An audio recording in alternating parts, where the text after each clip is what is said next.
মার্কিন president Donald Trump একটি নির্বাহী আদেশে সই করেছেন, যা মুসলিম প্রধান দেশগুলোর ওপর আবারও ভ্রমণ নিষেধাজ্ঞার ভিত্তি স্থাপন করতে পারে বলে আশঙ্কা করছেন অধিকার কর্মীরা।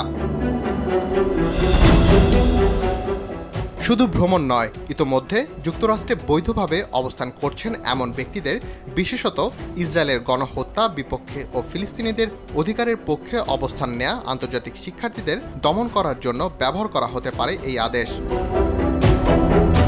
আন্তর্জাতিক শরণার্থী সহায়তা প্রকল্পের আইনজীবী দীপা আলাগেনের মতে 2017 সালে নিজের প্রথম মেয়াদে কয়েকটি মুসলিম সংখ্যাগরিষ্ঠ দেশের উপর যে ভ্রমণ নিষেধাজ্ঞা আরোপ করেছিলেন ট্রাম্প, নতুন এই আদেশটি তার চেয়েও বড় এবং ক্ষতিকর হতে পারে।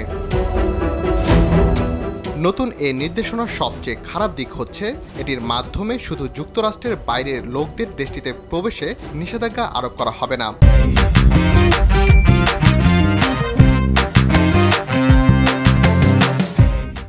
বরং যুক্তরাষ্ট্রের বসবাস করা লোকদেরকে দেশটি থেকে বের করে দেওয়ার ভিত্তি হিসেবেও ব্যবহার করা হতে পারে এটি। নতুন আদেশে যাচাই বাছাইয়ের তথ্য ঘাটতি থাকা দেশগুলো থেকে নাগরিকদের প্রবেশের উপর আংশিক বা সম্পূর্ণ স্থগিতাদেশ জারি করার নির্দেশ দেওয়া হয়েছে প্রশাসনের কর্মকর্তাদের। সদ্য সাবেক প্রেসিডেন্ট জো বাইডেনের শাসনামলে এসব দেশ থেকে যুক্তরাষ্ট্রে আসা নাগরিকদের সংখ্যা চিহ্নিত করা এবং তাদের কার্যক্রম সম্পর্কে প্রাসঙ্গিক তথ্য সংগ্রহের আহ্বানও জানানো হয়েছে নতুন ডিক্রিতে।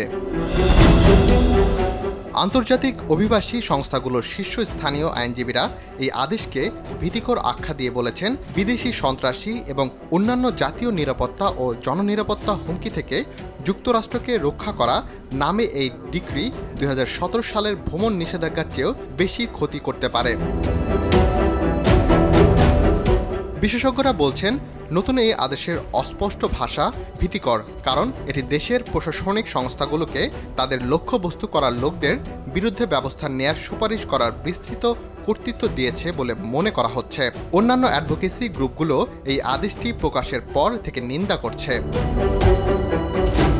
রাকিব হাসান, RTV।